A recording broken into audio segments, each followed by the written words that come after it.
Adani group के chairman और भारतीय अरबपति गौतम अडानी को अमेरिका से बड़ा झटका लगने के बाद भारत में विपक्षी दलों ने प्रधानमंत्री मोदी के खिलाफ हल्ला बोल दिया है। प्रधानमंत्री नरेंद्र मोदी पर अडानी के करीब होने का आरोप लगता रहा है। राहुल गांधी और आम आदमी पार्टी को अक्सर नरेंद्र मोदी और अडानी की दोस्ती पर सवाल उठाते हुए देखा गया है। उधर अमेरिका ने अडानी पर रिश्वत देने का बड़ा आरोप लगाया और इधर नरेंद्र मोदी भी कटघरे में आ गए। अडानी पर क्या आरोप लगे हैं, पहले इसकी जानकारी देते हैं। यूनाइटेड स्टेट्स अटॉर्नी ऑफिस का कहना है कि अडानी ने भारत में सोलर एनर्जी से जुड़ा कॉन्ट्रैक्ट हासिल करने के लिए भारतीय अधिकारियों को $265 मिलियन यानी करीब 2200 करोड़ रुपए की रिश्वत दी या देने की योजना बना रहे थे। आप सोच रहे होंगे कि कॉन्ट्रैक्ट भारत में लिया जा रहा था, रिश्वत भी भारत में दी जा रही थी, तो फिर अमेरिका में किस बात का आरोप लगाया जा रहा है।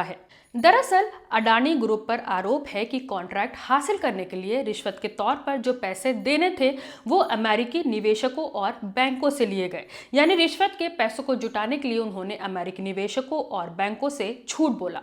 अमेरिका में मामला इसलिए दर्ज हुआ क्योंकि इस प्रोजेक्ट में अमेरिका के इन्वेस्टर्स का पैसा लगा था और अमेरिकी कानून के तहत उन पैसों को रिश्वत के तौर पर देना अपराध है।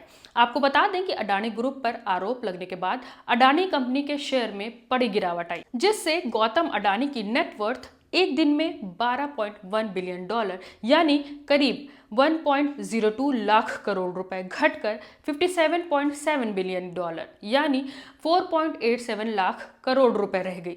यानी शेयर बाजारों में आए इस भूचाल के चलते एक झटके में ही अडानी ग्रुप का 2.6 लाख करोड़ रुपए का नुकसान हो गया।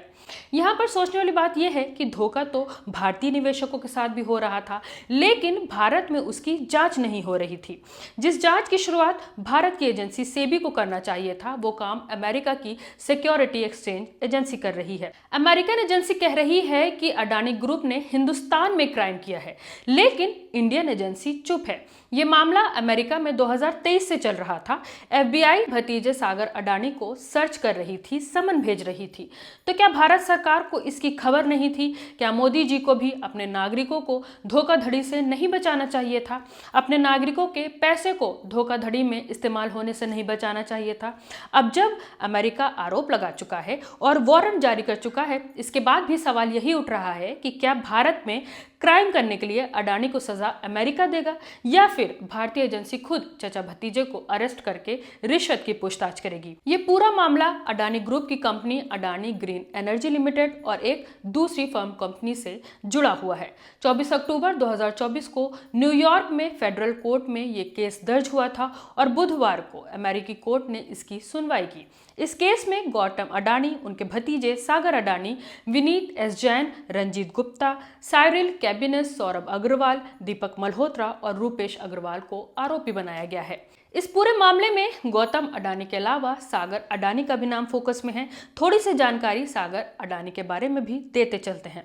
सागर अडानी अडानी ग्रुप के चेयरमैन गौतम अडानी के भतीजे हैं और एनर्जी बिजनेस को संभालते हैं। और जो कंपनी अमेरिकी जांच के घेरे में आई है, यानी Adani green energy limited company में, वो एग्जीक्यूटिव डायरेक्टर के पद पर है। सागर अडानी ने अमेरिका में पढ़ाई पूरी करने के बाद साल 2025 में अडानी ग्रुप ज्वाइन किया था। उन्होंने US की ब्राउन यूनिवर्सिटी से इकोनॉमिक्स में ग्रेजुएशन किया है।